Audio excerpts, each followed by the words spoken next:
How to write the perfect business plan. This is the second video of 4 standalone videos in which I explain in detail the 10 steps you have to follow to write the perfect business plan. In the previous video, I shared the first 3 steps. Number 1, fundamental knowledge you need to know. Number 2, mission and goals. And number 3, executive summary and business strategy. If you haven't watched this video yet, I put the link in the description below. Instead, in this video, I'll focus your attention on the 4th step, the structure and the strategy. There is lots of information to cover, but at the same time, I'll make things simple in order to let you write this 4th section in the best way. My name is Max Cecco, and I help you become a high-paid infopreneur by sharing my 12-year knowledge and experience, helping professionals and small business owners create their personal brand online and sell information products and services. If you haven't subscribed to my channel yet, I suggest you subscribe right now and turn the notification on. If you tap on the like button, you will contribute to spreading my message to people like you. So, thank you. Let's start this 4th step with the legal structure. Step 4.1. Legal structure. I want to point out that I'm not a tax consultant and the rules and legal structures are different based on the country you establish your company. Anyway, 90% of all business plans have their legal structure, such as a corporation, limited liability company, or limited partnership. Do not make the mistake of conducting business through a sole proprietorship, because this legal structure does not offer asset protection to the owners. Step 4.2. Business description.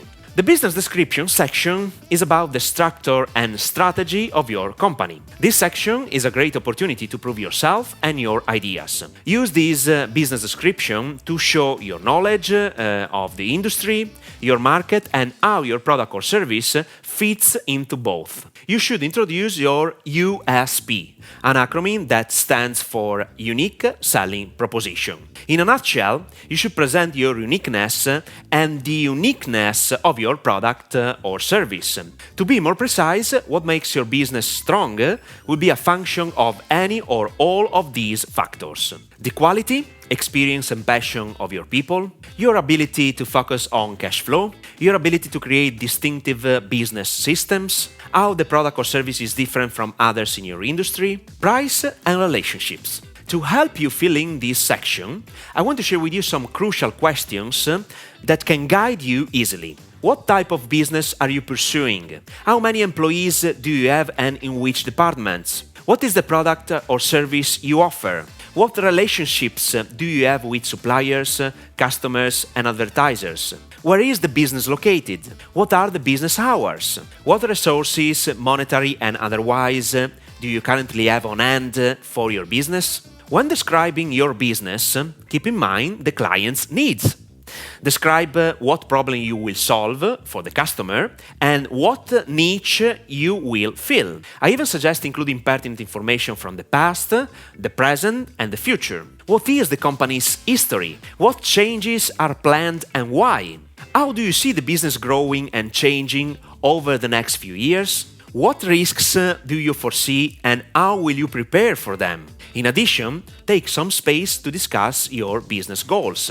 Regarding the business description, I want you to include an overview of your organization structure without being too detailed. Depending on your business, these are some possible departments to discuss or at least outline. Franchise, research and development, inventory, warehousing or storage, purchasing, sales and marketing, customer service, and even human resources. Step number 4.3. Product and service description. There are many questions to answer in this section, but please keep it short and direct to the point. Let me give you a list of questions to have a guide to fill in this section appropriately. Do you have any patents or trademarks on your products or services? How are products made and by whom? Show how a product goes from development to sale. What materials do you require to produce the product? Where do you get the materials? What equipment needs do you foresee for your business? Do you need capital equipment? If you are offering a service business, discuss what services you will offer. Let's see some questions. What will you charge and under what terms?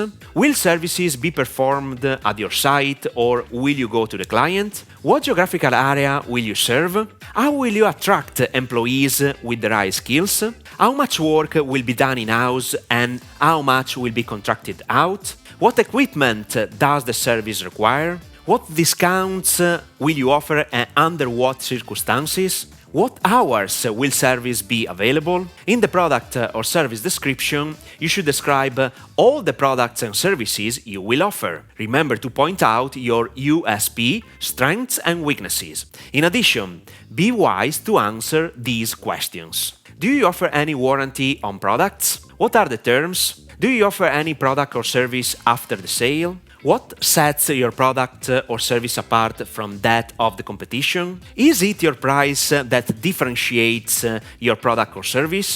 Do you offer shipping incentives? Do you offer a comprehensive or innovative service plan? Step 4.4: Vendors and suppliers. Vendors and suppliers have more of an impact on your business than you might at first think. How did you come to choose the suppliers or vendors you use? How long have you had a relationship with suppliers or vendors? And what kind of agreements do you have with them? How do you pay vendors and suppliers? Include all this information in this section. Step 4.5: Inventory and facilities. Briefly, you will need to discuss your inventory. How much do you need? How much do you have? Where do you keep your inventory? How do you track inventory? Discuss how you will acquire facilities, whether by lease, purchase, conversion or new build. And with this last step, we can close the structure and strategy of your business plan. For this second video is more than enough.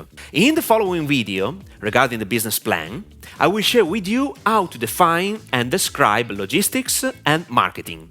You can watch this video right now.